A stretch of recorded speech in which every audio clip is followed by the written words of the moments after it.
Шавнар нь та итгэлтэй байна уу эзэн минь? Биднийг үнэхээр хоосон явахыг хүсэж байна гэж үү?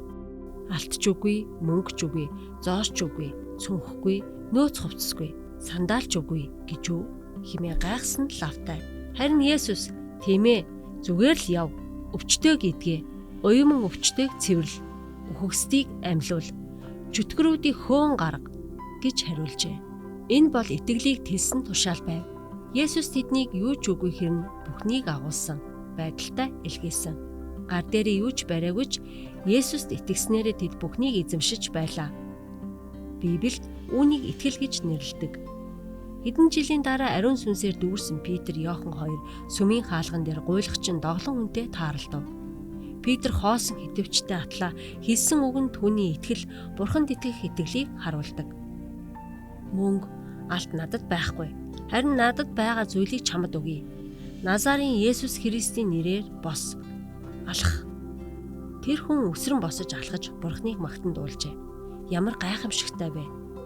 21-р зууны 5 дахь элбэг хангалуун нийгэмд бид мөнгө, алт надад байхгүй гэж үннээр хэлэхэд хэцүү. Учир нь бидэнд баг чадваргүй мөнгө бий. Гэхдээ өнөөдөр бидэнд Назарын Есүс Христийн нэрээр бос, алах гэж хэлэх нь бүрч хэцүү болсон. Санхүү маань бидний итгэлийг хулгаасан юм болов уу? Петрийн хитвч юу ч үгүй хэрнэ бүхнээр дүүрсэн байсан бөгөөд тэр үүнийг гайхамшиг худалдаж авахд ашигласан. Магадгүй ийм учраас Есүс биднийг эрдэнэсээ тэнгэр шилжүүлэхийг уриалж байгаа байх. Ингэснээрээ Петрийн адил би бага зүйлийг үүрч тэнгэрлэг бодит байдал Бурхны хүчинд илүү нээлттэй болно. Судрын дагуу орлогын 10% буюу 11% нь Бурханд хамаарна.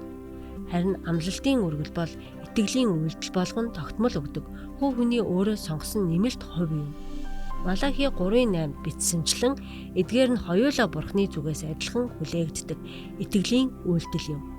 Иймд итгэлийг маань хязгаарлаж байгаа бүхнийг эвдэж, хитвч маань хоосонч бай, дүүрэнч бай. Түүний агуу үйлсийг үзэхэд бид туслаач хэмээн Бурханд залбирцгаая. 11-ийг амлалтын үргэлөө буцаан өгөхдөө өөрсдийн хүслээ хоош тавьж Бурхныг нэгдүгээр тавьцгаая.